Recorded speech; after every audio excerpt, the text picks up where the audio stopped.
Can you hear the rumble? Wait, I already made that joke. Anyway, the Royal Rumble happened, and I have some thoughts about it, so allow me to share those with you right now. The Women's Royal Rumble is what started off the show, and I'm gonna be honest here. The Women's Royal Rumble, to me, was the better Rumble, in my opinion. I think maybe it's just because it just came out the show, or maybe it's because the right person won the Royal Rumble. To me, it just hit all the right notes for me. The standout performance to me, Sol Ruka, because my goodness, I think she put on an amazing performance. And also with the Judgment Day, with Raquel being eliminated by the eventual winner, Liv Morgan. I'm happy for her. It was about time she had won one, in my opinion. She just came up like runner-up like how many times? I think twice. If she does win that championship from, I believe, Stephanie Valkyrie, because I don't see any reason she needs to beat Jade, even though Jade has not defended the belt. I think this is gonna go where I think it's going to go, like I said in my predictions video, and I'm interested. I'm very intrigued to see what will be forming down the line match of the night.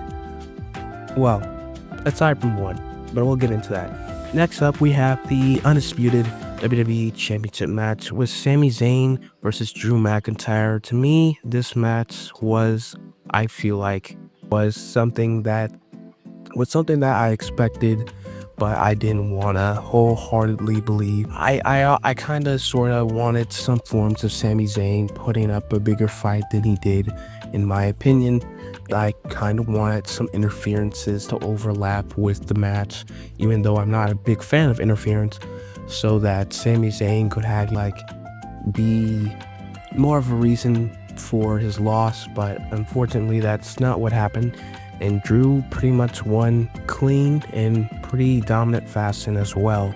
But a small part of me still hopes that he still has a chance at gold somewhere down the line, in my opinion, but it's not gonna be today, unfortunately. And we move on to the Men's Rumble. Starting off with Obafemi was probably the greatest thing to have ever happened in this Royal Rumble match, in my opinion.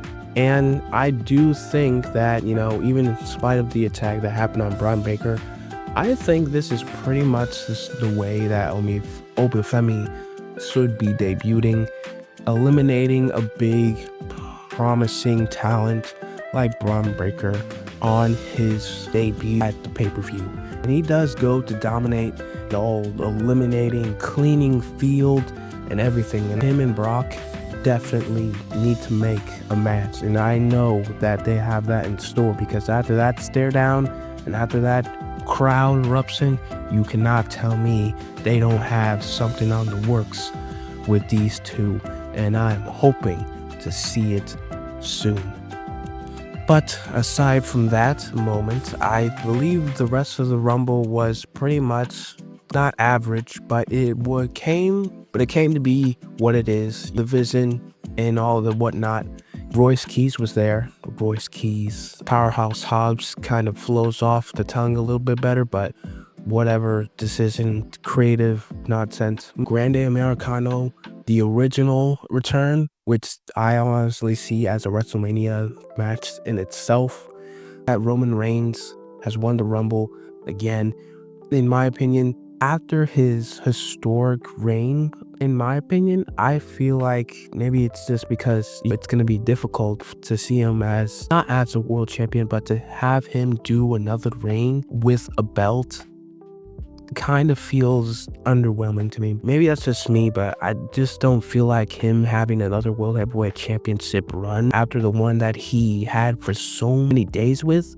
I don't know. It just kind of feels off-putting to me, but maybe that's just my love and hatred for that reign he had coming to play. But we are not ending this off with the Men's Rumble, because we're ending this off with AJ Styles versus Gunther. The other match that was great and made me have mixed reactions. AJ Styles is potentially hanging up his boots. This match to me, in many ways, I feel like it gives off that same impression that Gunther had with John.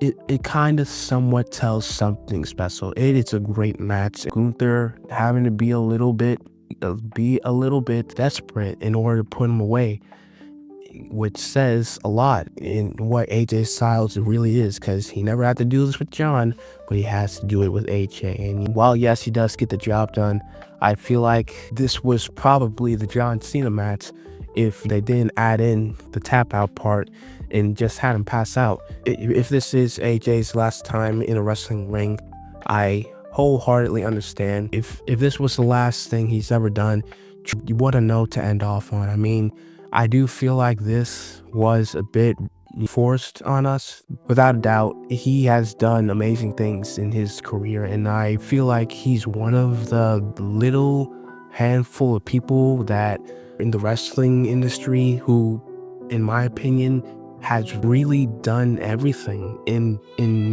there is to do. And he's pretty much conquered every single major promotion before there were other ones added into the mix. And I feel like if this were the way that it has to end, and let me just say, this man deserves it. In my words, that I feel like he is going to be remembered in the wrestling industry forever, and his mark that he has left on it will never truly vanish or go away with the amount of time that passes by.